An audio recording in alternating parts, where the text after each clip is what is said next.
Di awal film, terlihat beberapa teman sedang berada di pesta pernikahan. Cerita akan berfokus pada seorang pria yang bernama Tan. Tan berprofesi sebagai seorang fotografer, di mana dalam kegiatan sehari-hari, ia didukung oleh pacarnya yang bernama Jane. Kebetulan, Tan merupakan alumni dari sebuah kampus ternama yang berada di Bangkok. Sedangkan Jane sendiri merupakan adik kelas dari Tan, yang sampai saat ini masih berkuliah di semester 7. Setelah tengah malam, mereka berdua pun bergegas untuk pulang. Sepanjang perjalanan, mereka mengobrol dan bercanda, sampai-sampai mereka tidak sadar kalau ada wanita yang sedang menyeberang. Alhasil, mobil yang disetir oleh Jane Pui harus menabrak wanita itu sekencang-kencangnya. Dari kejadian itu, Jane mengalami trauma yang luar biasa, karena selama hidupnya, ia tidak pernah menabrak orang. Begitu juga halnya dengan Tan yang berada di mobil itu. Tan menyuruh pacarnya untuk segera tancap gas, selagi di jalan ini tidak ada orang yang melintas dan melihat kejadian itu. Keesokan harinya, Tan mendapatkan pekerjaan dari kampus lamanya untuk menjadi fotografer di acara kelulusan. Pada awalnya, semua berjalan baik-baik saja dan tidak ada yang terlihat janggal sedikit pun. Saat sampai di apartemen, Tan langsung mencuci roll filmnya di dalam ruangan merah, atau biasa disebut juga ruangan gelap, yang digunakan untuk mencetak roll film sampai menjadi lembaran foto. Lalu, Jane yang juga berada di apartemen itu mulai merasa cemas dengan kejadian tadi malam. Karena mereka tidak bertanggung jawab sama sekali dan malah kabur begitu saja. Apalagi mobil yang menabrak wanita itu dikendarai oleh Jane sendiri. Beberapa jam kemudian, Tan berkunjung ke tempat foto yang menjadi langganannya sejak ia bekerja. Ia sengaja datang ke toko ini untuk mengambil cetakan foto yang sudah ia potret pagi hari tadi. Hanya saja, hasil foto yang ia dapatkan tidak senormal seperti biasanya. Terlihat jelas, ada sekelebat bayangan putih yang membuat foto itu menjadi buram, padahal di roll filmnya, foto itu terlihat normal. Namun ternyata, saat foto itu kembali dilihat oleh pacarnya, terdapat sesuatu yang aneh dan tertangkap oleh kamera. Di mana ada sosok aneh yang ikut terfoto, dan sosok itu menyerupai seorang perempuan. Hal ini membuat Jane semakin khawatir. Dan seketika itu juga, mereka pun datang ke lokasi tabrakan. Mereka tidak mau bertele-tele lagi, dan Tan langsung bertanya, apakah ada korban dari peristiwa yang terjadi. Dan secara mengejutkan, petugas itu berkata bahwa tidak ada korban sama sekali. Lalu, Tan sengaja menyuruh teman-temannya untuk memeriksa rumah sakit. Dan ternyata tidak ada laporan korban yang terjadi pada malam itu. Esok harinya, Tan masih saja tidak percaya. Dan ia pun sengaja memeriksa satu lembar foto yang menangkap seorang perempuan. Di saat yang bersamaan, Jane sedang berada di dalam kampus untuk mengikuti pelajaran fotografi. Singkat cerita, Tan yang masih berada di ruangan merah, secara tiba-tiba dihampiri oleh pacarnya. Tak lama kemudian, ia mendapat telepon yang ternyata berasal dari Jane. Seketika itu juga, Tan langsung merinding dan berpikir siapakah yang tadi datang menghampirinya di ruangan gelap.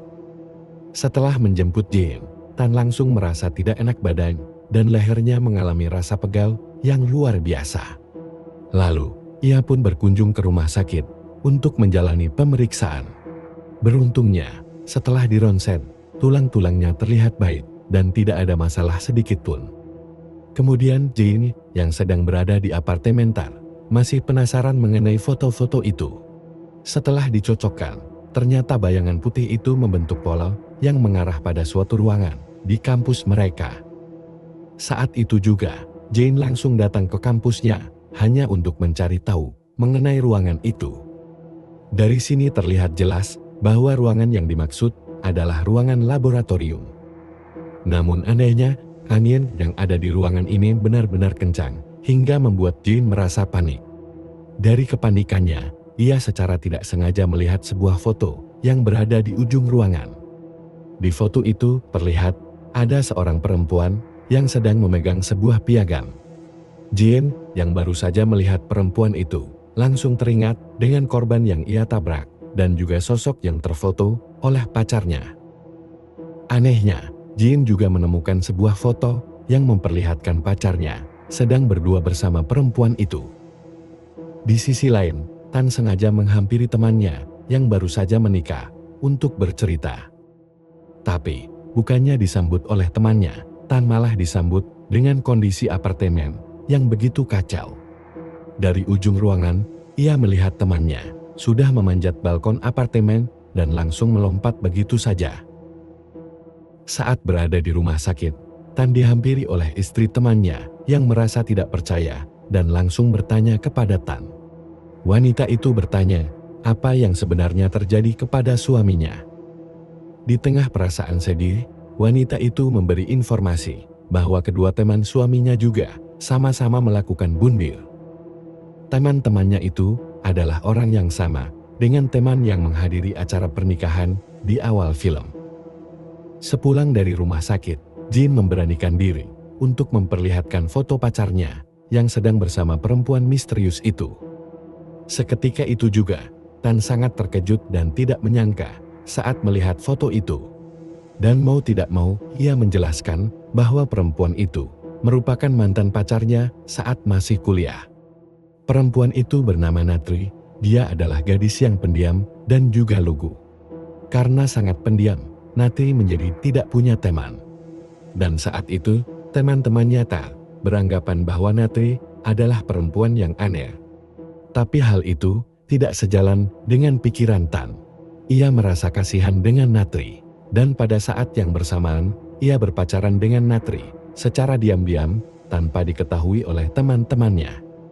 Saat itu bisa dibilang bahwa Natri benar-benar sangat mencintai Tan, karena hanya dialah sosok laki-laki yang mau menemaninya. Sampai pada akhirnya, teman-temannya Tan mulai mengganggu Natri secara berlebihan di depan matanya sendiri. Pada titik ini, Tan sudah tidak tahan lagi untuk berpacaran secara diam-diam. Dan tak disangka, ia pun pada akhirnya lebih memilih teman-temannya daripada Natri. Akibatnya, Natri pun mencoba untuk bunuh. Tapi, ia selalu digagalkan oleh kehadiran Tan yang memergokinya. Di akhir ceritanya, Tan berkata bahwa dari kejadian itu, Natri diam-diam melarikan diri, dan sampai sekarang tidak pernah terlihat lagi. Seiring berjalannya waktu, Tan merasa bahwa lehernya semakin pegal dan juga sakit.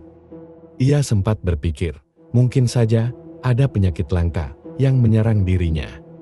Namun di saat yang bersamaan, Jin secara diam-diam sudah memotret dirinya bersama Tan. Keesokan harinya, mereka berdua sengaja berkunjung ke desa untuk mencari alamat Natri. Dan benar saja, mereka berhasil mendatangi rumahnya. Di sana terlihat seorang wanita yang sedang berada di halaman. Wanita itu adalah ibu kandung Natri. Tanpa basa-basi, Tan langsung bertanya mengenai keberadaan Natri yang selama ini menghilang. Seketika itu juga, ibunya menjawab bahwa Natri sedang tidak enak badan dan tertidur pulas di kamarnya. Mereka berdua merasa ada yang janggal dari jawaban ibunya Natri. Dan ketika ibunya Natri izin pergi ke dapur untuk memasak makanan favorit dari anaknya, Tan bersama pacarnya secara diam-diam menaiki tangga menuju lantai 2. Tidak jauh setelah menaiki tangga, terdapat sebuah kamar yang merupakan kamarnya Natri. Natri terlihat sedang berbaring di atas kasur. Namun ternyata, sosok yang berbaring itu adalah mayatnya Natri yang sudah kering. Ibunya Natri marah besar setelah menyadari keberadaan mereka di kamar anaknya. Kemudian mereka berdua bertanya, apa penyebab kematian Natri? Akan tetapi, ibunya Natri tidak mau menjawab dan berkata bahwa Natri masih hidup. Setelah itu, Jin pun memperlihatkan sebuah foto di mana terlihat sosok Natri yang tertangkap kamera. Tan beranggapan dengan keberadaan jasad Natri yang berbaring di kamar akan membuat rohnya menjadi tidak tenang. Mereka membujuk ibunya Natri agar mengadakan pemakaman yang layak bagi jasad Natri. Sepulang dari rumahnya Natri, mereka pun menginap di sebuah hotel untuk beristirahat pada malam itu. Tapi tiba-tiba, Tan langsung dikejutkan dengan kehadiran sosok Natri yang menghantuinya. Seketika itu juga, Tan pun berlari sekencang-kencangnya. Ia berlari melalui tangga darurat, hingga ia bertemu dengan Jin yang sudah menunggunya. Hanya saja, sosok itu ternyata bukanlah Jin yang asli, melainkan sosok Natri yang menyamar. Mau tidak mau, Tan yang tidak punya pilihan lagi, langsung menggunakan tangga darurat untuk kabur. Akan tetapi, mau bagaimanapun ia mencoba kabur, Natri tetap selalu berhasil mengejarnya. Alhasil, Tan tidak bisa lagi mengontrol dirinya dan ia pun harus terjatuh dari tangga itu. Keesokan harinya, ia sudah berada di rumah sakit dengan kondisi luka yang cukup parah. Jae yang berada di sampingnya berkata bahwa semua akan baik-baik saja karena Natri akan segera dimakamkan. Lalu, mereka pun diundang untuk hadir di upacara pemakaman dari jenazah Natri. Seperti yang kita lihat di negara Thailand, mayoritas penduduknya menggunakan cara kremasi sebagai prosesi pemakaman. Beberapa hari setelahnya, Jin masih merasa penasaran dan melihat kembali beberapa fotonya bersama Tan yang sebelumnya ia ambil. Di foto itu, saat ia sedang berdua bersama Tan, ia pun menyadari ada sosok Natri yang berada di tempat yang sama. Kemudian, ia pun menyusun foto itu satu persatu dan membuatnya terlihat bergerak. Jin langsung merasa bahwa foto-foto itu memiliki arti yang tersembunyi. Benar saja, dari petunjuk di foto tadi, ia menemukan sebuah roll film yang berada di dekat lemari. Saat itu juga, ia membawa roll film tersebut ke dalam ruangan merah untuk dicuci. Betapa terkejutnya Jae setelah melihat hasil foto itu. Terlihat di foto itu bahwa Natri sedang dilecehkan. Natri diganggu oleh teman-temannya Tan. Bahkan, ia juga diperkosa di dalam laboratorium.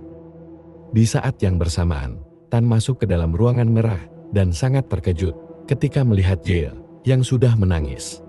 Namun, Tan tidak ingin Jane salah paham dan ia pun kembali menjelaskan bahwa semua itu ada alasannya.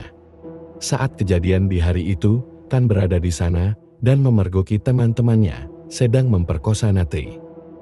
Akan tetapi, teman-temannya memaksa Tan untuk memotret kejadian itu, agar Natri tidak berani untuk melapor ke polisi atau foto itu akan disebarluaskan. Dari scene itu terungkap bahwa peristiwa pemerkosaan itu terjadi setelah teman-temannya Tan mengganggu Natri di dalam lift.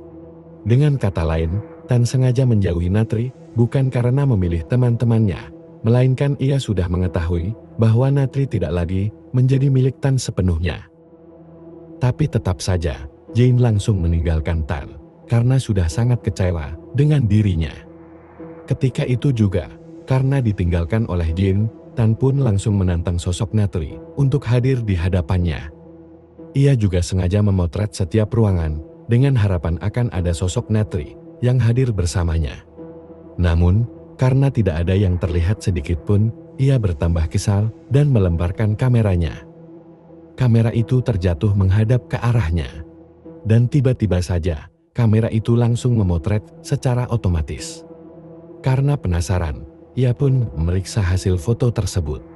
Dan di foto itu terlihat bahwa sosok Natri sedang duduk di atas pundaknya. Dari sinilah terungkap sudah alasan kenapa lehernya Tan selalu terasa pegal setiap saat.